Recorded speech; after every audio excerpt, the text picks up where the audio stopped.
자, 그러면 먼저 김소영 위원장님의 발표를 들어보도록 하겠습니다. 네, 안녕하십니까. 다시 뵙게 되어서 반갑습니다. 오늘 발표 내용은 사용 후 해결료 정책 현황에 대해서 그동안의 방사성 폐기물 관리 정책에 대해 알아보고 국내 사용 후 해결료 발생 현황, 그리고 지난 2016년 7월에 수립된 고준위 방패물 관리 기본 계획의 주요 내용에 대해서 말씀드리고요. 마지막으로 현재 고준위 방패물 관리 기본 법률 현황에 대해서 말씀드리겠습니다. 그간 방사성 폐기물 관리 정책 진행 과정입니다. 정부는 80년대부터 사용 후 해결료 관리 시설을 확보하기 위해서 노력을 했지만 아직까지 근본적인 해결 방안을 찾지 못하고 있습니다. 1994년 12월 구롭도에 부지를 선정을 한 적이 있지만 이후에 활성 단층이 발견되어서 1995년 12월 1년 후에 부지 지정을 해제한 적이 있습니다. 그리고 1998년에 유치지역 공모를 시행했지만 당시 지자체들의 잦은 철회로 인해서 결과적으로 최종 유치가 확정되지 못했습니다.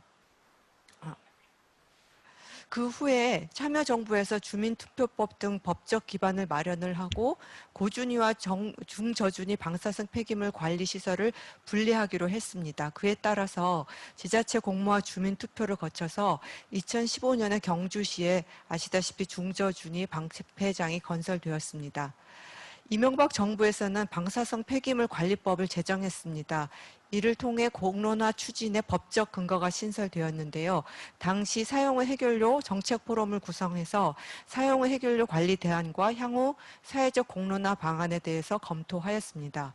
그 후에 박근혜 정부에서 20개월 동안 사용 후 해결료 공론화를 거쳐서 2016년에 7월 고준위 방사성 폐기물 관리 기본 계획을 마련하게 된 것입니다. 그 관련 법안도 국회에 제출되었습니다. 다음으로 우리나라 사용 후 해결료 발생 현황인데요. 수기 자료집에 이미 많이 보셨겠지만 총 24개의 원전이 가동 중인데 현재까지 누적 저장량이 약 48만 다발이고 가장 많이 포화된 게 월성 원전입니다. 고준위 방사성 폐기물 관리 계획의 주요 내용에 대해서 말씀드리겠습니다. 이 계획은 고준위 방사성 폐기물 관리 원칙과 방향을 제시하는 최상위 법정 계획으로 30년을 주기로 하여서 5년마다 기본 계획을 수립하게 되어 있습니다. 아까 말씀드린 그 사용 후 해결료 공론화 위원회에서 2015년 6월에 정부에 제출한 권고안을 바탕으로 해서 정부에서 2016년 7월에 수립한 계획입니다. 여기 보시면 사회적 갈등이 예상되는 경우 광범위한 의견 수렴이 가능하다 이렇게 되어 있고요. 그리고 최종적으로 원자력진흥위원회, 이것은 국무총리 소속인데요. 여기서 심의 의결하는 걸로 되어 있습니다. 기본 계획 수립 체계는 이 그림을 참고하시면 되고 이것 역시 수기 자료집에 자세히 나와 있습니다. 다음으로 그 2016년 기본 계획에서 제시하고 있는 정책 방향인데요. 보시면 영구처분 중간 저장 시설에 대해서 로드맵을 제시했습니다. 영구처분 중간 저장과 관련해서는 인허가용 지하 연구시설 그리고 중간 저장 시설과 영구처분 시설을 하나의 부지에 단계적으로 확보를 하고 국제 공동 저장 및 처분 시설 활용을 위해서 국제 협력도 병행하겠다고 제시되어 있습니다. 기술 개발의 경우는 안전성과 경제성을 모두 지향하는 핵심 관리 기술을 적시에 확보한다는 내용이 있고 소통에 관련해서는 관리 시설 운영 정보를 상시적으로 공개하고 지역 주민과 지속적으로 소통하겠다고 제시를 하였습니다. 영구 처분 및 중간 저장 시설 확보 관련 내용은 이렇습니다. 영구 처분 시설의 경우는 심층 처분 방식을 우선적으로 고려하되 신부 시추공 처분 등 대안 연구도 병행하는 것으로 제안을 하였습니다. 중간 저장 시설은 영구 처분 시설 부지에 건설을 운영을 하고 단계적으로 증설을 하는 것으로 제시하였는데 아시다시피 이번 의제에는 이 중간 저장 시설을 확보할 것이냐, 그 경우 영구 처분 시설과 동일한 부지할 것이냐 안 할 것이냐 이런 등의 의제들이 포함되어 있습니다. 2016년 기본 계획 그 관리 시설 확보를 위한 로드맵을 보면 아래 그 슬라이드 나온 것처럼 총 12년 동안 부지 조사 선정 과정을 거쳐서 중간 저장 및 연구 처분을 함께 할 수 있는 부지를 선정하는 걸로 되어 있습니다. 중간 저장 시설은 7년 정도 건설을 한 후에 하고, 그리고 동시에 14년 동안 인허가용 지하 연구 시설 건설과 그리고 실증 연구를 통해서 처분 시설의 안전성을 확보한 뒤에 10년간 연구 처분 시설을 건설하는 것으로 로드맵을 작성을 했습니다. 관련 법률인데요. 법률 제정은 굉장히 중요합니다. 왜냐하면 실제적으로 부지를 확보하고 저장 시설을 설치하기 위해서 반드시 필요하기 때문입니다. 2016년 기본계획 수립 이후에 총 3건의 법률 제정안이 국회에 상정이 되었습니다. 그런데 이게 20대 국회 임기 만료로 지난 5월에 모두 자동 폐기됐습니다. 정부가 제출한 고준위 방사성 폐기물 관리시설 부지 선정 및 유치지역 지원에 관한 법률, 이게 첫 번째고요. 그리고 신창현 의원 등 16명이 공동 발의한 고준위 방사성 폐기물 중간 저장시설 부지 선정에 관한 법률안, 그리고 우원식 의원 등 11명이 공동 발의한 고준위 방사성 폐기물 관리에 관한 특별 법안이 상임위에 상정된 바 있습니다. 다음으로 재검토 경과와 향후 계획입니다. 지난번 오리엔테이션에서도 보여드렸지만 사용 해결료 재검토는 기본적으로 전 국민의 폭넓은 의견 수렴을 위해 추진하고 있습니다. 다시 말해 이 문제의 이해 당사자를 포함하여서 전 국민의 의견을 수렴하는 것이 목적입니다. 2016년 아까 말씀드린 기본계획 수립 이후에 이 사용연료 문제에 대해서 국민과 원전 지역 주민들의 목소리를 조금 더 넓게 들어야 된다라는 공감대로 인해서 새 정부에서 재검토를 추진하게 되었습니다. 그래서 먼저 2018년에 원자력 산업계 그리고 환경단체 원전 지역 이런 주요 이해관계자들이 참여해서 재검토 준비단을 운영했습니다. 이 재검토 준비단에서는 여러 가지 의제를 정리를 하고 그 논의 결과를 바탕으로 지난 5월에 저희 재검토위원회가 발족을 하게 된 것입니다. 현재 그 재검토위원회에서는 전문가 의견 수렴을 마쳤고 지금 국민 및 지역 주민 의견 수렴 절차를 진행하고 있는데요. 재검토위원은 여기 보시다시피 인문세, 법률과학, 조사, 통계, 소통관리 등 각 분야 전문가로 구성되어 있고 수기, 의제, 운영분과 이렇게 나뉘어서 운영 중입니다. 현재 의견 수렴을 보시면은 아까 말씀드린 전문가 의견 수렴이 완료가 되었고, 그리고 전국민 의제, 지역 주민 의제 이렇게 5개, 1개씩 해서 진행 중입니다. 전국 의견 수렴에 대해서 말씀드리면 지금 여러분들이 참여하시고 있는 이 과정이 이제 수기 과정인데 500명의 시민 참여단으로 구성되어 있습니다. 앞으로 1차 종합토론회 외에 한 번 더 거쳐서 최종적으로 의견을 수렴하게 됩니다. 그리고 이 시민참여단에 직접 참여하지 못하시는 국민들을 위해서 공개 토론회, 미래세대 워크숍 이미 진행을 했고요. 미래세대 워크숍은 지난주 완료를 했습니다. 그리고 대국민 설문조사 등 다양한 보조 의견 프로그램을 실행할 예정입니다.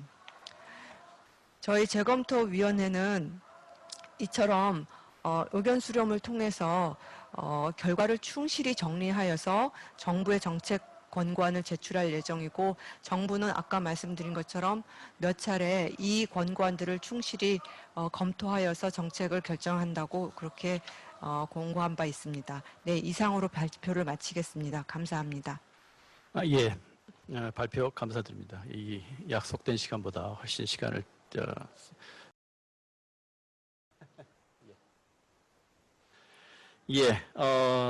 다음으로 재검토 의견 수렴 의제에 대해서 말씀드리겠습니다. 여러분들이 이제 오늘, 내일, 모레 이렇게 3일 동안 좀 공부하실 내용이신데요. 그 점에 대해서 대변인을 맡은 제가 말씀을 드리도록 하겠습니다. 앞에서 소개를 소개를 들으셨지만 저희 앞에 재검토위원회 앞에 이제 재검토 준비단이 있었고요. 그 준비단에서 재검토를 할 대상들, 이슈들을 쭉 정리를 했습니다. 이제 그것들을 저희들이 받아서 총 14개 이슈로 정리를 했고요. 그 14개의 이슈를 각각 전문가, 국민, 그다음에 지역민들, 원자력 발전소가 있는 지역의 분들한테 각각 물어보는, 여쭤보는 주제로 나눴습니다. 그래서 이제 여러분들이 지금 화면에서 보시는 것처럼 전문가분들이 얘기를 할 것, 그다음에 전 국민들이 대답을 할 것, 그다음에 지역민들이 대답을 할 것, 이렇게 나누기 정리가 돼 있고요. 이 중에서 여러분들은 가운데 전 국민 부분 그 5가지 연구처분 및 중간 저장 시설 확보 관련 사항, 관리 원칙, 그다음에 정책 결정 체계, 부지 선정 절차, 지역 지원 원칙 및 방식, 이 5가지에 대해서 고민을 좀 해보시게 됩니다. 자, 그러면 이제 본격적으로 그 5가지에 대해서 설명을 해드릴 텐데요. 화면에서 보시겠지만 1차 종합토론회, 2차 종합토론회라고 이렇게 구분이 되어 있습니다. 그 중에 말씀드린 5개 중에 오늘부터 3일 동안은 처음에 2개, 연구처분 및 중간저장시설 확보 관련 사항, 그 다음에 사용 핵 원료 관리 원칙 2개에 대해서 공부를 하시고 얘기를, 이제 의사를 표명해 주시고요. 그 다음에 7월 중순에 있는 2차 종합토론회는 사용 핵 원료 정책 결정 체계, 관리시설, 부지 선정 절차, 관리시설 지역 원칙 방식, 다시 한번 쭉 정리를 해드렸습니다. 말씀을 드립니다. 그러니까 앞에 2가지가 이제 이번에 공부하실 내용이시라는 거죠. 자, 그러면 그 2가지가 뭔지에 대해서 좀 자세히 설명을 해드리겠습니다. 먼저 연구처분 및 중간 저장 시설 확보 관련 사안입니다. 이건 이제 구체적으로 3가지의 세부 의제가 있습니다. 먼저 첫 번째, 연구처분 시설 확보 관련 사안입니다. 이 원자력 발전소를 돌리게 되면요, 그 사용 후 핵 연료가 나오게 되고요. 그것들을 처리하는 방식이, 처리를 하는 과정이 몇 가지가 있는데요.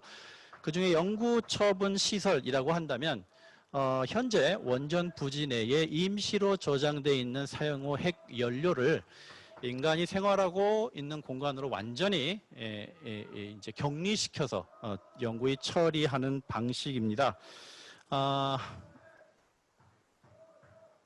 원래 아까 앞에서 말씀드렸듯이 그 고준위 방사성 폐기물 관리 기본 계획이라고 있는데요. 이 기본 계획에 따르면 간단히 정리를 해서 말씀을 드리자면 아까 보셨겠지만 한 장소에서 일단 그 부지를 선정을 하고요.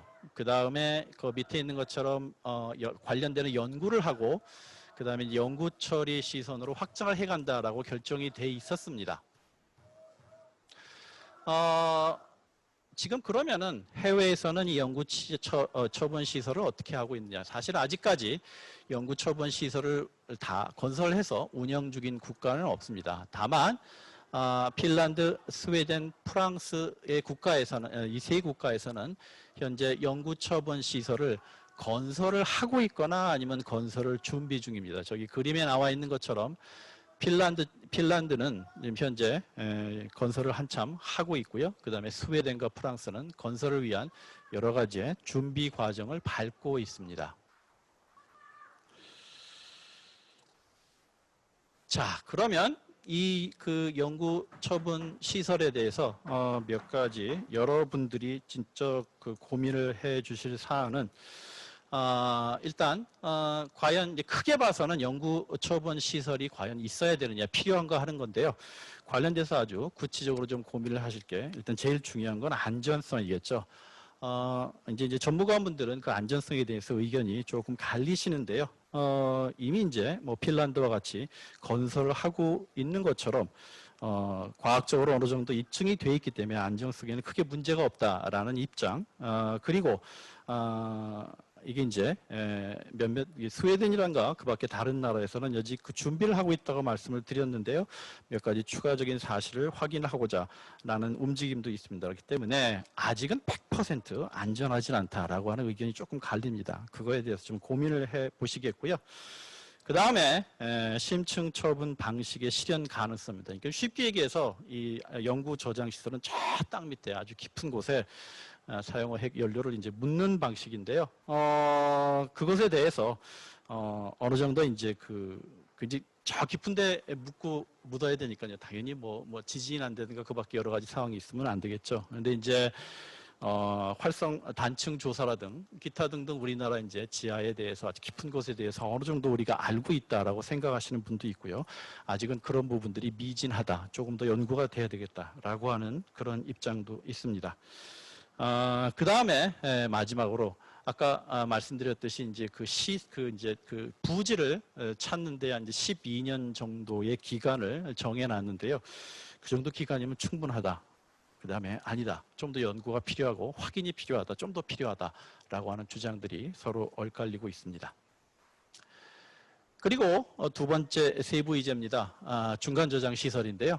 중간 저장 시설이라고 하는 것은 현재 원전 부지 내에 저장하고 있는 사용후 핵 연료를 아까 방금 말씀드린 연구 처리 시설로 옮기기 전에 일정 동안 저장하는 시설을 의미합니다. 역시 그 점에 대해서는 그 말씀드렸던 기본 계획에서는 어느 정도 나와 있는데요. 2016년 기본 계획에 따르면 한 장소에 이제 아까 말씀드린 대로 부지를 찾아서 그 장소에 중간 저장 시설을 만들고 그 중간 저장 시설을 일단은 연구하고 공부하고 관리하고 해서 연구 처리 시설을 만든다라고 계획은 되어 있습니다. 아까 제가 이제 한 가지 빠뜨린 게 있는데 연구 저장 시설을 원래 계획부터 시작해서 마지막까지 가기 위해서는 현재 36년 정도의 기간이 필요하다고 생각하고 있고요. 반면에 중간 저장 시설은 보시는 바와 같이 조사에서부터 시작해서 시공 마지막 되는 데까지 약 한 7년 정도를 현재로선 계획하고 있습니다. 자, 그럼 이제 중간 저장 시설 해외에서는 어떻게 하고 있느냐? 지금 여러분들 보시는 바와 같이 스웨덴, 독일, 미국의 예가 나와 있습니다. 대개 현재로서는 중간 저장 시설을 이런 해외에서는 원전 부지 외부에 또는 내부에 그래서 이제 운영하고 있는 경우가 있는데요. 스웨덴은 원전 부지 외부에 습식 저장 시설을 운영하고 있고요. 반면에 미국은 원전 부지 내부에 건식 저장 시설을 운영하고 있습니다. 반면에 독일은 원전 부지 외부 내부에 건식 저장 시설을 운영하고 있습니다. 자, 그러면 이 중간 저장 시설 과연 필요한가? 이 점에 대해서 여러분들 한번 좀 고민을 해 주셔야겠는데요. 관련돼서 여러분들이 좀 숙지하실 사항입니다. 요거는 여기서 이제 중요한 사안은 저 중간쯤에 나와 있는 동일 부지, 그 다음에 별도 부지. 요 내용이 일단은 중요합니다. 동일 부지는 말이 그대로 의미하는 바와 같이 중간 저장 시설을 한 군데 다 만드는 것을 의미하고요. 별도 부지는 중간 저장 시설을 여러 군데 흐트러뜨려 놓는 걸 의미합니다. 쉽게 장단점은 생각하실 수 있을 겁니다. 동일 부지 같은 경우 한 곳에 전부 다 만들어 놓기 때문에 효율성은 있겠죠. 이제 그만큼 좀 또 나름의 단점도 있겠고요. 반면에 별도 부지는 별도 부지 여러 군데 그 안정화는 좀 하겠지만 별도 부지 여러 군데를 찾아야 되는 문제점이 있을 겁니다. 그 다음에 중간 저장 시설은 같은 의미에서 집중형 내지는 분산형으로 얘기를 하는데요. 이제 수용성 확보, 그 다음에 효율성 측면에서 집중형 시설을 선호한다는 얘기하시는 분도 있고요. 그 다음에 여러 군데로 분산하는 것이 위험할 수 있다. 관리하기가 좀 어렵다. 차라리 좀 흐트러뜨려 놓는 것이 좋다라고 생각하시는 분들, 그러니까 집중형과 분산형이 좀 다른 의견이 있습니다. 그런 것들을 관련되는 것을 좀 배우시게 될 겁니다. 자, 그럼 결국은 이 정리를 해서 말씀드리자면 사용후 핵 연료는 처음에 원자력 발전소에서 이제 발전을 하고 사용 후 핵 연료를 원자력 발전소 바로 옆에 있는 임시 저장실에 잠깐 놔뒀다가 그 다음에 이제 중간 저장, 그 다음에 이제 연구 처리 이렇게 되는데요. 이 과정을 쉽게 생각하시듯이 여러 개의 이제 조합을 통해서 여러분들이 다양한 시나리오를 한번 생각해 보실 수 있습니다. 그러니까 앞에 내용하고 다 연결이 되는 건데요. 일단 요거 얘기를 하기 전에 말씀드린 대로 이건 이제 방금 보여드렸던 얘기입니다. 현재로서는 기본 계획에 따르면 일단 부지를 찾고 그 부지에서 중간 저장 시설 만들고 거기서 연구 좀 하다가 거기 바로 그 자리에서 연구 처분 시설을 건설한다라는 식으로 한 장소에서 모든 것을 이제 한다라는 계획이 있긴 있는데요. 자, 이제 그런 계획을 한번 처음부터 근본적으로 한번 생각을 해 달라라고 이제 말씀을 드리는 겁니다. 여기 지금 다양한 시나리오들이 있는데요. 관련해서 얘기를 해보도록 하겠습니다. 지금 중간 집중형, 집중형 여러 가지 이름이 있는데요. 이제 그냥 아주 쉽게 생각을 하신다 그러면 일단 연구 처분 시설을 만든다. 그런데 중간 저장 시설을 안 만든다. 이런 방식이 하나 있을 겁니다. 여러분 중간이 없고 연구 처분만 있는데요. 그 연구 처분을 한 군데에 집중하는 방식이 있고요. 그게 이제 집중형, 죄송합니다. 제가 잘못 얘기했습니다. 제가 헷갈렸습니다. 처음에 연구 처분을 안 만들고요.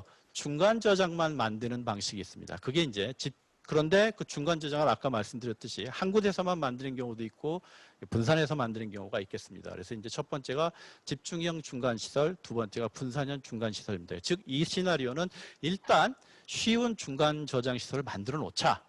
그리고 나서 일단은 중간에 집중을 하든 분산을 하든 해놓은 다음에 그 다음에 기술 개발이든가 여러 가지 상황을 보고 연구 처분을 만들지 안 만들지 좀 나중에 결정하자라는 게 하나가 있고요. 그 다음에 또 하나는 이제 중간 저장 시설을 안 만들고 연구 처분만 만드는 겁니다. 이렇게 되면 여러분도 쉽게 생각할 수 있으시지 중간 거치지 말고 바로 연구 처분 시설을 만들어서 거기에 저장을 하자라고 하는 의견이 있을 수 있고요. 당연히 중간 저장 시설을 건너가니까 좀 쉽긴 하겠지만 그만큼 연구 처분 시설이 아까 말씀드렸듯이 오래 걸리는 문제가 있겠고요. 그 다음에 중간과 연구를 다 만들자를 결정을 하는데 거기 내에서도 몇 간의 이제 조합이 가능합니다. 제일 처음에 S4 시나리오 4번인데요. 일단은 집중형으로 중간을 하나 만들고 그 다음에 역시 집중형으로 연구 처분 시설을 만드는. 그러니까 아까 우리가 현재 갖고 있는 한 장소에서 모든 걸 해결하는 이제 기본 계획 형식입니다. 이게 이제 바로 그 모습이고요. 그 다음에 그 중간 저장을 아까 말씀드린 대로 이제 집중형으로 만드느냐 분산형으로 만드느냐 그걸 하고 그러니까 기본적으로 연구와 중간을 떨어뜨려 놓는데 아까 위는 두 간을 다 한 장소에서 한다라고 말씀을 드렸는데요. 이거는 연구와 그 다음에 중간을 떨어뜨려 놓되 말씀드린 대로 중간을 한 장소에서만 하는 것과 또 중간을 여러 군데서 하고 그리고 나서 별도 부지에 연구시 처분 시설을 만든다라고 하는 6가지의 시나리오가 다양한 콤비네이션이 가능할 겁니다. 어떤 게 제일 좋을까 한번 생각을 해 주시기 바랍니다. 예. 그 다음에 요거 이제 관리 세부 이제 3번인데 아까 말씀드린 그 6개 중에 어느 게 좋은가 그것과 관련된 여러 가지의 고민사항 어떤 걸 비교하고 어떤 걸 해야 되는지에 대한 정리 부분입니다. 그 다음에 이제 두 번째입니다. 사용 후 핵 원료 관리 원칙인데요. 그 관리 원칙은 일단 항상 여러분들 설명을 드렸듯이 이제 기본 계획이 있고요. 그 기본 계획에서 과연 어떻게 수정해야 되느냐, 어떻게 해야 되느냐 이런 식으로 얘기가 나갔죠. 여러분들이 현재 관리의 기본 원칙을 보고 계십니다. 지금 기본 원칙을 쭉 정리를 해놨는데요. 한번 읽어보도록 하겠습니다. 국가 책임 하에 국민의 안전을 최우선으로 고려한 투명한 관리를 통해 국민 신뢰를 확보하고 지역사회와 원전의 지속 가능한 발전 등에 기여한다라는 것이 기본 원칙입니다. 그걸 조금 구체적으로 좀 이렇게 한 문장으로 되어 있는데요. 그걸 좀 나눠서 말씀을 드리자면 첫째, 국가가 책임진다. 둘째, 국민의 안전과 환경보호가 제일 중요하다. 세 번째, 국민 신뢰 하에 관리를 한다. 네 번째, 현 세대가 가능한 한 뒷세대한테 미루지 않고 현 세대가 가능한 한 부담을 져야 된다. 부담질 게 있다면 그 다음에 다섯 번째, 그 관리에 있어서 효율성을 중시한다. 이런 정도의 내용입니다. 다음 페이지에는 이제 그럼 이것과 관련돼서 관리 원칙에 대해서 뭐 국제 원자력 기구, 그다음에 유럽 연합이 갖고 있는 몇 가지의 원칙들을 소개해 드리고 있습니다. 자, 그러면 이 관리 원칙, 기본 계획에 나와 있는 관리 원칙에 대해서 이제 고민을 좀 해보셔야 될 텐데요. 구체적으로 고민을 하셔야 될 내용이 과연 이제 이게 적절한가 하는 얘기입니다. 적절한가 하는 얘기와 관련돼서 뭐 다른 것들은 여러분 뭐 국민이 결정한다, 안전이 중요하다 이런 것들은 대부분 쉽게 납득이 되실 건데요. 지금 약간의 지금 논쟁이 되고 있는 것이 아까 관리 원칙 세 번째.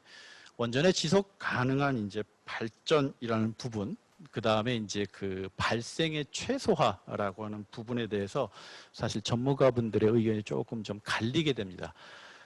그리고 이제 앞에 관리 원칙에서 새로운 것도 좀 추가해야 되지 않겠느냐. 이건 굉장히 중요한 문제고 또 이 문제가 갖고 있는 그 의미를 봤었을 때 추가를 해야 되는 것이 해야 된다고 주장하시는 분들이 있으십니다. 그게 이제 의사 결정의 가역성, 그 다음에 회수 가능성입니다. 좀 더 설명을 옆에 써 있지만 그 의사 결정의 가역성이라고 하는 것은 우리가 한번 결정을 한 다음에 상황이 달라지고 그러면 좀 바꿀 수 있지 않을까 라고 하는 것을 가능성을 추가해야 되지 않을까라고 하는 것이고요. 그 다음에 회수 가능성이라고 하는 것은 지금 이제 발전소를 이제 운영을 하면서 사용한 핵 연료가 나와서 그걸 이제 저장을 하는데 그 이제 기술적으로 이제 임시 저장이라든가 이런 것 돼 있는 것들을 다시 꺼내서 또 새롭게 발전을 할 수 있다는 주장을 하시는 분도 있습니다. 또 그 반면에 그런 것들이 갖고 있는 문제점에 대해서 지적을 하시는 분들이 있습니다. 뭐 자세한 얘기는 여러분들이 들으실 테고요. 그것에 대해서 여러분들은 앞으로 고민을 좀 하시게 될 겁니다. 자, 그러면 이 내용에 대해서 두 분 교수님의 발표를 먼저 들어보도록 하겠습니다. 먼저 경북대학교 경제통상학부 김종달 교수님 발표를 해 주시겠습니다. 예. 네, 반갑습니다. 저는 그 관리 원칙에 대해서 말씀을 드리고 함께 나누는 시간을 가지도록 하겠습니다. 그 전국 공론화 의제는 현재 5개입니다. 5개인데 지금 오늘 제가 좀 이렇게 중점적으로 보고자 하는 부분은 두 번째, 사용 후 핵연료 관리 원칙입니다. 근데 사실은 뭐 앞부분에 여러분들 발표 들어봐서 아시겠지만은 이 기술적으로 중간할지 연구할지 아니면 뭐 심지어 임시처장까지 또 나중에 언론하게 될 정책 결정을 어떻게 하고 누가 해야 될지 부지 선정을 어떻게 해야 될지 그 관련 지역에 대해서는 어떻게 지원할지 이런 모든 것들이 다 연결되어 있습니다. 다 연결되어 있는데 오늘 특별히 관리 원칙을 좀 생각해 보는 것은 매우 중요합니다. 왜냐하면은 사안이 복잡하고 생각이 다르고 특히 뭐 여러 가지 좀 같이 이렇게 마음을 모아야 되는 그런 갈등의 상황이 있을 경우에는 원칙을 사전에 함께 모아놓는 것이 상당히 중요합니다. 왜냐하면 원칙이 있으면 큰 원칙이 있으면은 세부적인 것들은 설마 좀 서로 다르다 할지라도 좀 의견을 모아갈 수 있기 때문입니다. 그래서 좀 굉장히 포괄적이고 선언적이고 추상적이고 하는 그런 개념을 가진 원칙이지만은 조금 더 이렇게 구체적으로 생각하면서 그러니까 나중에 나올 여러 가지 그 해야 될 일들을 생각하면서 이 원칙을 마련하는 것은 굉장히 중요하다고 생각합니다. 그래서 제가 간단하게 말씀드린데 여러분들이 함께 생각해 주시면 좋겠습니다. 방금 여러분들 들으셨지만 저희들이 제가 이제 전문가 재검토 위원으로 참여해서 우리 한 30명 정도 됩니까?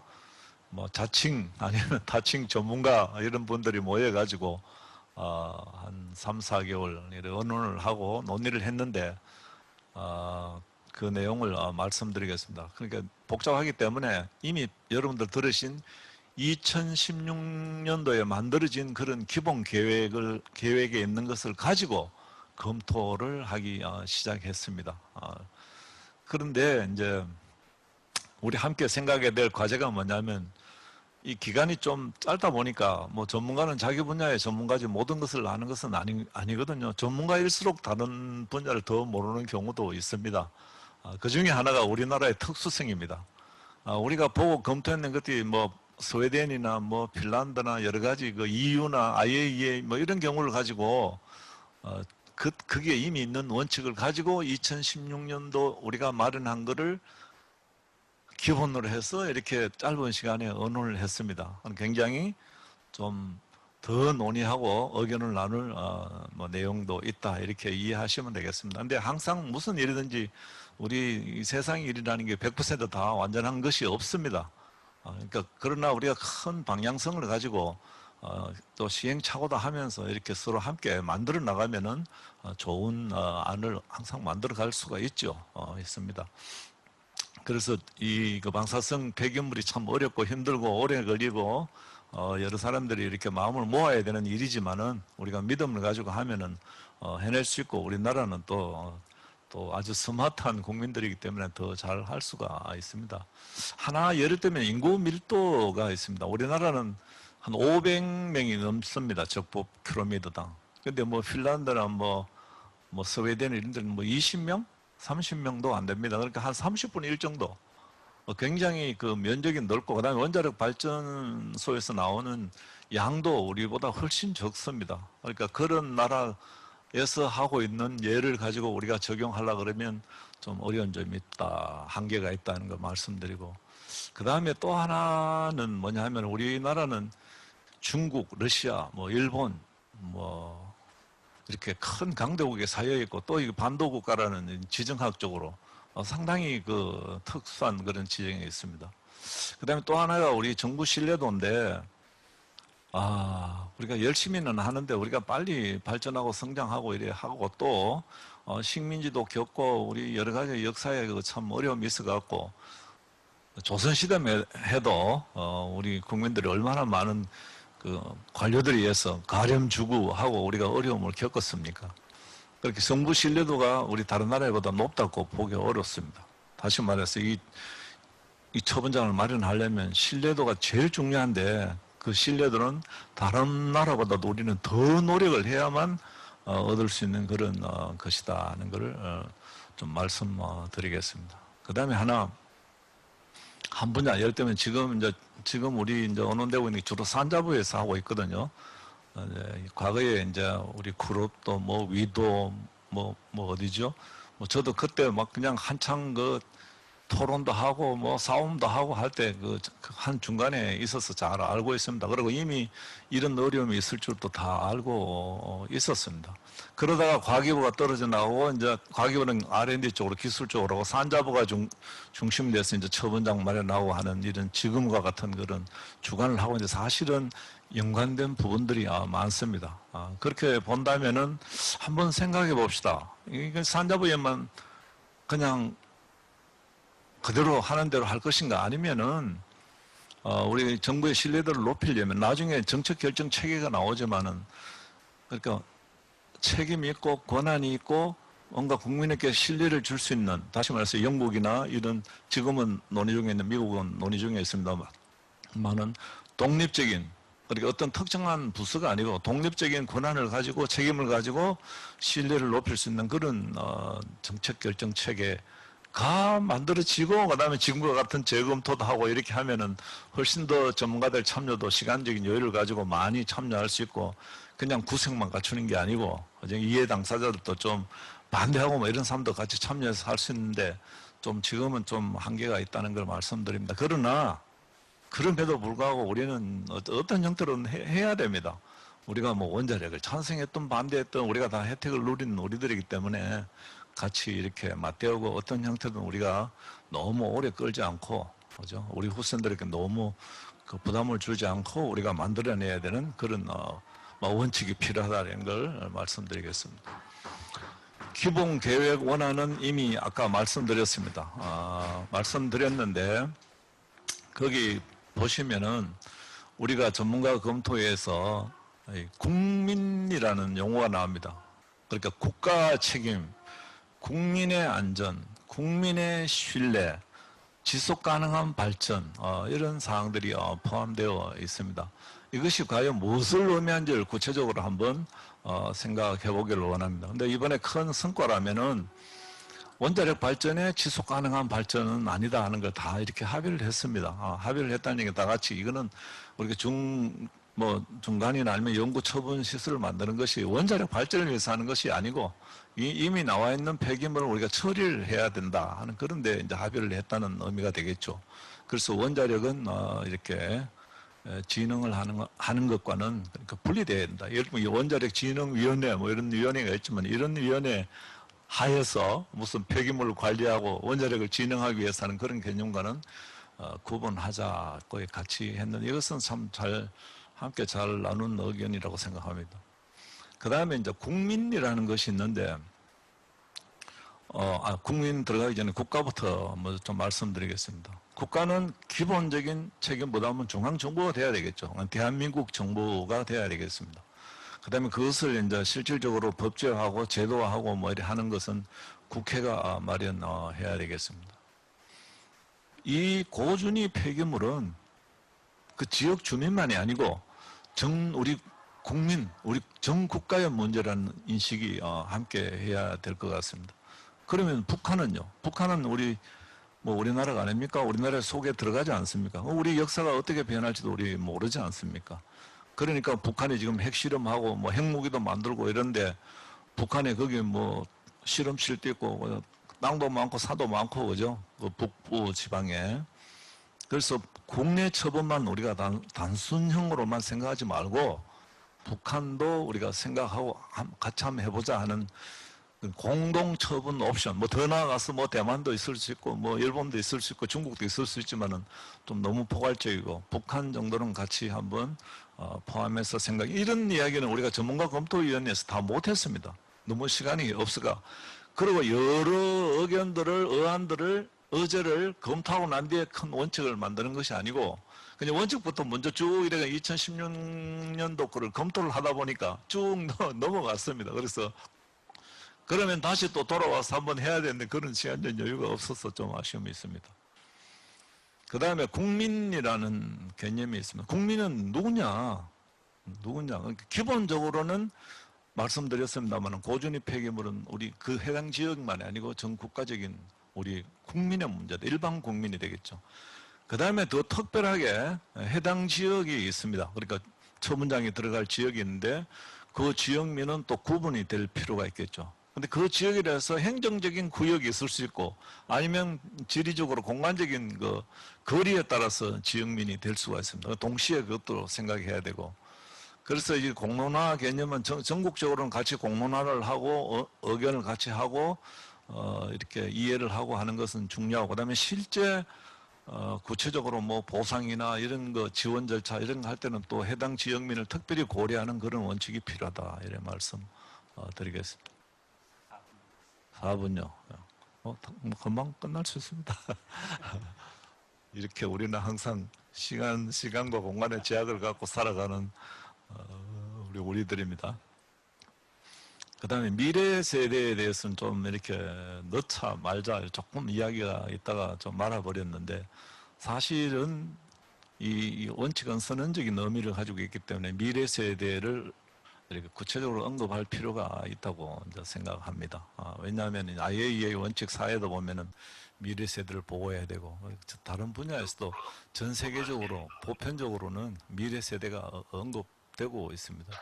원칙에도 미래 세대를 언급해 놓지 않으면 누가 미래 세대를 대변하고 고려가 되겠습니까? 그 다음에 세 번째,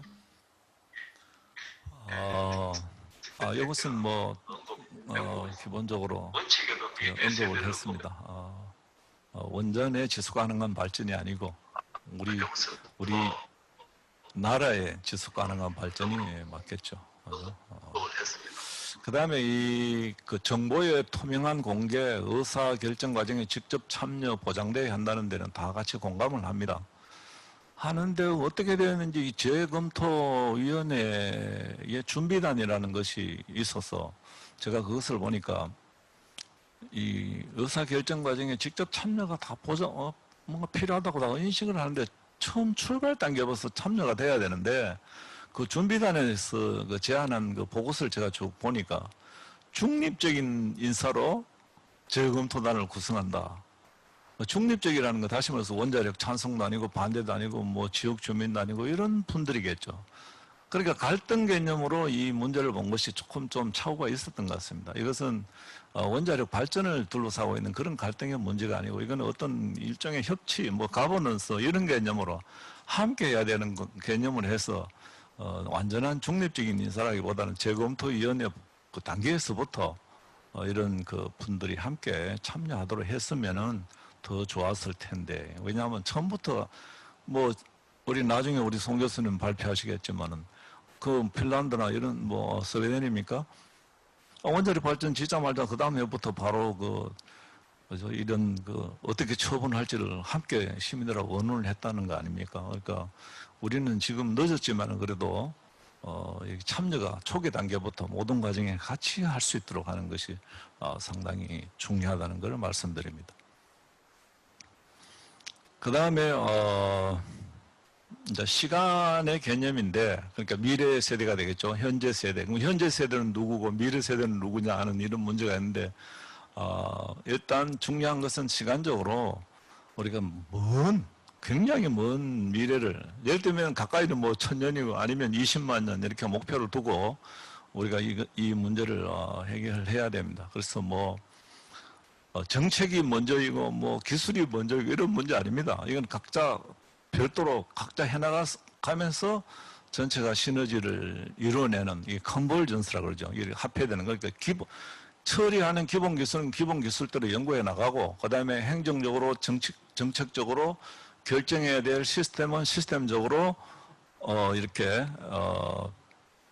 만들어서 두 개가 따로 추진하면서 같이 나아가는 병행하는 그런 모습이 필요합니다. 실제 우리 사회를 보면 우리 고려만 해도 475년, 조선 518년, 중국 왕조는 평균 70년밖에 안 되었습니다. 로마 제국은 500년, 그리고 로마 제국이 뭐 비잔틴, 뭐 동로마 제국까지 하면 1500년 이렇습니다. 굉장히 역사라는 것이 굉장히 빨리 변하고 항상 예를 들면 누가 지금과 같이 안정된 우리 사회가 계속 핵폐기물 처리를 이렇게 관리한다면 얼마나 좋겠습니까? 그러나 그렇지 못하기 때문에 항상 좀 탄력적인 시스템 개념이 필요하다, 원칙이 필요하다 이런 말씀드리겠습니다. 그 다음에 이 부분에 좀 효율적 관리를 에 대한 서로 간의 생각들이 조금 달랐는데 여러분들도 한번 생각해 보시겠습니다. 왜냐하면 발생량의 최소화 이래 되면은 이게 원자력 발전을 하지 말자는 것이 아니냐 뭐 이런 그 오해를 불러일으킬 수 있기 때문에 뭐 같이 이렇게 여기서는 삭제하는 것이 좋겠다 했는데 이제 그 용어보다는 효율적 관리는 있어야 되지 않을까 싶습니다. 왜냐하면 우리가 뭐 IAEA도 그렇고 캐나다도 그렇고 어느 곳이든 뭐 발생을 최소화하고 효율적 관리가 이렇게 다 들어가 있습니다. 그래서 우리가 뭘 하려고 그러면 기술을 발전해서 해결하는 것도 중요하지만은 초기 단계부터 발생이 적고 그 다음에 효율적으로 관리할 수 있는, 제가 영어로 좀 써놨습니다만은 FAMS나 BAMS나 이런 거는 뭐냐면 건축이나 공장이나 이런 거 전부 다 기술 발전, 생산을 많이 하는 것도 좋지만은 효율적 관리가 동시에 중요하다는 것을 말씀드리겠습니다.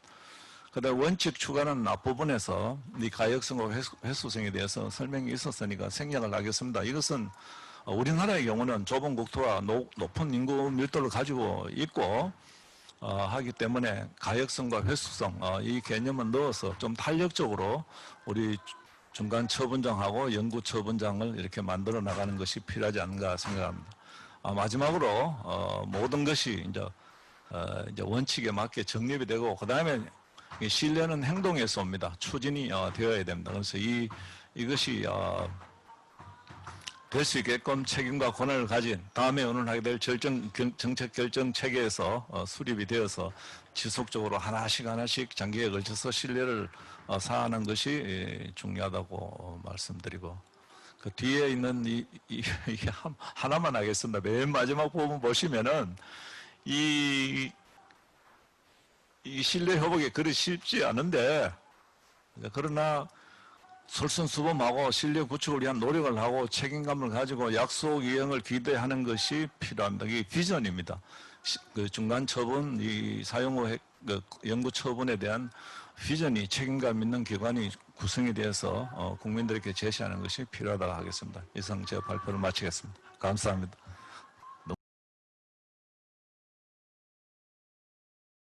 예, 안녕하십니까. 지금 소개받은 조선대학교 원자력공학과 송영순입니다. 저는 이 사용 해결료 공론화와 관련 우리 시민참여단 계신 분들이 좀 이거를 잘 파악을 할 필요가 있다. 왜냐하면은 그렇게 하는 것이 이제 어떻게 보면은 이번에 결정하는 부분이 어떤 것들이 중요하다. 좀 더 집중적으로 검토가 돼야 된다. 이런 부분들이 나올 거기 때문에 좀 굉장히 중요하다고 보고요. 그래서 뭐 다른 여러 가지가 있지만은 아마 지역민 시민단체 의견 수렴이 뭐 지금도 뭐 여전히 논란거리긴 합니다만 이 부분에 대해서 이제 어떤 식으로 이제 이번에 좀 극복을 할 수 있는가 하는 부분이 있을 거고, 그 다음에는 저는 이제 전문가 입장에서 봤을 때 관리 기본 계획이 그때 만들어졌는데 그거 자체가 현실적으로 추진하는 데 있어서는 좀 충분하게 현실성 반영이 안 돼 있는 부분들이 좀 이번 기회에 좀 보완이 됐으면 좋겠다. 저는 그런 말씀을 좀 드리고 싶고요. 결국은 우리가 그리고 이러한 문제를 과연 공론화위원회라는 걸 통해서 계속하는 게 맞는지, 저는 이런 것도 큰 원칙하에서 한번 생각을 해봐야 된다고 생각을 합니다. 그래서 이제 오늘 제가 말씀드릴 거는 이제 사용해결료 관리 원칙, 전국 의제 두 번째가 되겠고요. 요 내용은 이제 우리 김소영 위원장님께서 이제 설명을 해주셨는데 이만큼 이제 굉장히 오랜 세월 동안 지금 6개의 정부를 거치면서 이게 계속 이어지고 있는 문제다. 근데 저는 방사성 폐기물, 특히 사용 해결료 문제가 이렇게까지 복잡한 문제는 사실은 아니다. 근데 이제 이 문제를 보는 시각에서 보면은 각자 자기의 입장이 있기 때문에 이러한 입장을 자꾸 강조하다 보니까 좀 더 문제가 풀리는 쪽이 아니라 어려워지는 쪽으로 가고 있지 않나, 저는 좀 그런 생각을 좀 하게 됩니다. 그래서 이제 그때 15년도에 공론화위원회 권고안을 바탕으로 해가지고 관리 기본 계획이라는 것이 이제 이렇게 만들어져 가지고 관리 기본 계획까지는 만들었는데 이것이 이제 후에 법제화가 돼야 되는데 그 부분이 이제 실행이 안 되는 바람에 어떻게 보면은 좀 이게 미결이 된 그런 내용이 되겠고요. 오늘 같이 이야기해 보자고 하는 것이 이제 5가지 관리 원칙입니다. 그래서 요거에 대해서 이제 말씀을 드리도록 하겠습니다. 그때 당시에 고준위 방사능 폐기물 관리 기본 계획은 이와 같은 어떤 전체적인 스케줄까지도 다 나와가지고 12년 동안의 부지 선정을 통해서 중간 저장 시설을 건설을 하고 그 다음에 그 이후에 최종 처분장을 건설하는 이런 식의 계획을 가지고 있었고요. 다만 이제 참고로 말씀을 드리면 저는 시민참여단에서 이 부분도 좀 생각을 해봐야 되는데, 물론 이제 오늘 관리 원칙하고 해당된 부분은 아닙니다만은 기본적으로 공론화위원회의 결론이 어때야 되는지에 대해서 한번 좀 고민을 좀 해봐야 된다고 생각을 합니다. 실제로 우리보다 먼저 이러한 공론화를 한 나라가 영국하고 캐나다 정도가 있는데요. 또 이제 프랑스도 있습니다. 근데 영국하고 캐나다가 특히 영국 같은 경우에 공론화위원회 3년 동안 운영해가지고 결론은 심지층 처분이 현재 고준위 방사성 폐기물을 관리하는 데 가장 적합한 방식이다라는 것이 이제 영국의 경우의 결론이었었고, 캐나다 같은 경우는 어댑티브 페이지 매니지먼트라 그래가지고 단계적으로 문제를 하나를 먼저 해결하고 거기서 다시 또 더 좋은 그 해결책을 찾고 하는 이런 식으로 결론을 내렸었습니다. 그래서 사실 우리가 지난번에 그 2015년, 16년에 그 고준위 관리 기본계획까지 간 그 내용에 보면은 그 대부분이 권고 안에 들어가 있는 내용인데 실제로는 공론화위원회에서의 결론이 그렇게까지 너무 과연 그 세부적일 필요가 있는가 그런 것도 저는 좀 같이 고민을 해봐야 된다고 생각을 합니다. 그 다음에 이제 요거는 참고적으로 그 설명을 드리면은 기본적으로 이제 우리 관리 원칙이라는 것을 오늘 이야기하는데 그 많은 나라들이 지금 이제 대략 한 7개 정도의 나라들을 여기 보여드리고 있습니다만은 이러한 나라들이 다 보게 되면은 정부에서 주도를 해가지고 이 문제를 중장기 로드맵을 수립을 해서 관리를 하고 있다. 저는 이제 이 측면을 좀 그 말씀을 드리고 싶고요. 그다음에 이제 그래서 이제 관리 주체가 보게 되면은 그 대부분 이제 정부 부처가 이렇게 그 하고 있고, 그다음에 이제 그 특히 이제 기금이라는 것을 별도로 정립을 해서 별도의 관리 기관을 통해 가지고 이러한 그 기금도 관리하고 그 필요한 사업도 시행을 하는 이런 식으로 돼 있고, 그다음에 모든 나라에서 보게 되면은 그 관련 법이 제정이 돼 가지고 이러한 법을 기반으로 해서 진행이 되고 있다. 다만 그 처분장 운영 계획을 보게 되면은 빠른 나라들이 이제 여기 뭐 2020년대라고 돼 있습니다만은 가장 빠른 핀란드가 그 정도고, 다른 나라들은 2030년대, 40년대, 우리 같은 경우는 지금 이제 2050년대 이후를 생각을 하고 있기 때문에 굉장히 그 중장기 로드맵을 수립을 해서 추진해야 되는 굉장히 호흡이 긴 그런 그 사안이다. 그걸 말씀을 드리고 싶습니다. 그다음에 이제 그 관련돼 가지고 지금 보게 되면은 그 각 나라에서 주로 이 문제를 어떻게 그 접근했는지를 좀 여기 보게 되면은 그런 중장기 로드맵을 통해 가지고 제일 중요한 것이 이제 사용 해결료를 이제 어떠한 방식으로 최종적으로 관리할 것이냐. 요거는 이제 그 처분이 되겠습니다. 그래서 중간에 이제 재처리를 하는 경우도 있고 그렇지 않고 직접 처분을 하는 경우도 있게 되는데, 그런 경우에 각각 지금 현재 우리가 또 가지고 있는 동일한 고민들, 즉 중간 저장 시설을 만들고 그 이후에 최종 처분 시설을 만들고, 또 그 외에 중요한 것이 그 사이에 지하 실험 시설을 만들어 가지고 필요로 하는 기술 개발이라든지 정보를 획득한다.